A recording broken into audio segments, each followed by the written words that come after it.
இது உடம்புக்கு ரொம்ப சத்தான சாப்பாடு அப்படின்னு சொல்லுவாங்க.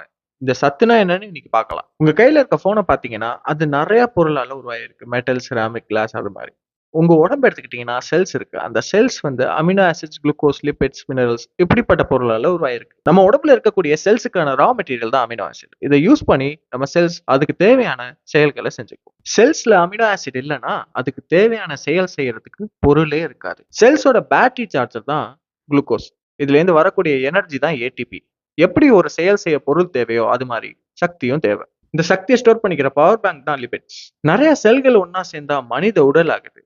நெறைய அமினோ ஆசிட் ஒண்ணா சேர்ந்தா புரோட்டீன் ஆகுது. நெறைய குளுக்கோஸ் ஒண்ணா சேர்ந்தா கார்போஹைட்ரேட் ஆகுது.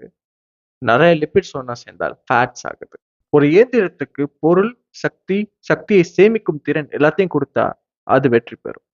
உங்க உடம்புக்கு ஒரு நாள் எவ்வளவு கிராம் பொருள் வேணும்னா, அதாவது புரோட்டீன் வேணும்னா, உங்க வெயிட்ட 1ஆல மல்டிப்ளை பண்ணா கிடைச்சிரும்.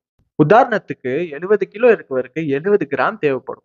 உங்க உடம்புக்கு ஒரு நாளைக்கு எவ்வளவு கார்போஹைட்ரேட்ஸ் தேவைப்படும்னா, ஒரு நாளைக்கு உங்க உடம்பு எவ்வளோ எனர்ஜி எரிக்குதோ, அத 0.4ஆல மல்டிப்ளை பண்ணா பதில் கிடைச்சிரும். உங்க உடம்பு ஒரு நாளைக்கு எவ்வளவு எனர்ஜிய யூஸ் பண்ணுதோ, அத நீங்க 0.35ஆல மல்டிப்ளை பண்ணி மொத்த ஆன்ஸர 9ஆல டிவைட் பண்ணா, எவ்வளவு கிராம் ஆஃப் ஃபேட் ஒரு நாளைக்கு தேவைன்னு தெரிஞ்சிரும். ஆன்லைன்ல உங்க உடம்பு எவ்வளவு எரிசக்தி யூஸ் பண்ணுதுன்னு நீங்க டீட்டெயில்ஸ் போட்டீங்கன்னா தெரிஞ்சிரும். இந்தியால புரோட்டீன் குறைபாடு மட்டும் இல்லாம, புரோட்டீன் விழிப்புணர்வும் ரொம்ப கம்மியா இருக்கு. உங்க புரோட்டீன சரி செஞ்சுக்கோங்க.